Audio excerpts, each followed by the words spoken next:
Hi, I'm Rob Durham, and this is part two of a three-part series I'm doing on progressing from being an open micer to actually getting paid work at your home club.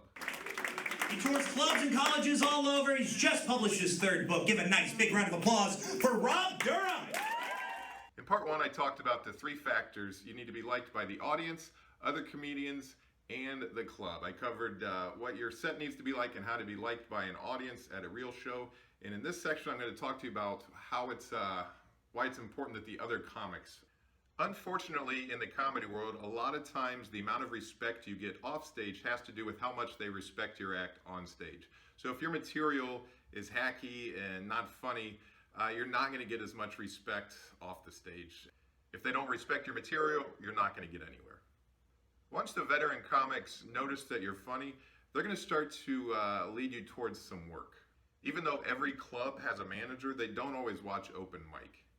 In fact, the more important the manager is in the business, the less likely he or she is to actually watch open mic. This means the word about you being funny has to come from other comedians. These other comics can take you on for smaller gigs, maybe throw you 25, 50 bucks here or there. Maybe they run a room, they can put you on for a showcase. But most importantly, they could actually get you a guest set at a show they're doing during the weekend, or at least on a Thursday night, during a real comedy club show with a paying audience. That's what your goal is. Getting a guest set and doing well is your best shot to get a paid MC week at the comedy club.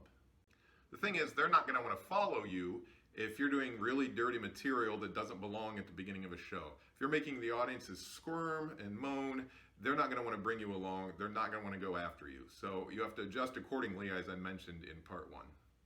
I think I've mentioned in earlier videos, part of being at open mic is just staying sober. I know when you're 22, 23 and young, just a drink or two and you just get really chatty. I know I was the same way.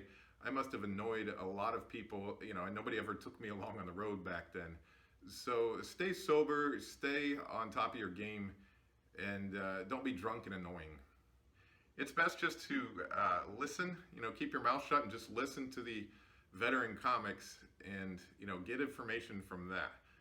That's it's just the best way to learn. Just sit back, ask questions if you want, but don't be concerned with telling your stories and babbling the whole time, or they're not going to want to hang out an entire week with you ever. So again, to recap, if you're funny enough during open mics, eventually a professional comedian will get word of it and either mention it to the manager. Maybe the manager notices him or herself on their own, and you'll at least score that guest set. Once you finally score that guest set, that's when your best chance is to get an MC week at a comedy club.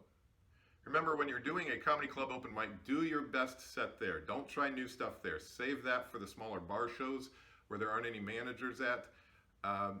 Then tune that up for your best performance at the comedy club. So again, the professional comics see you or the manager sees you and you finally score that guest set. In the upcoming part 3, I'm going to talk about some advice for once you finally get the guest set and how to get the comedy club to actually like you and then hopefully score that MC week. Remember, for more tips, if you want a more in-depth process of this, my book, Don't Wear Shorts on Stage, is available on Amazon and Kindle. It goes through the whole process, step by step, and even a little further than that. So check it out, and I'll see you next time.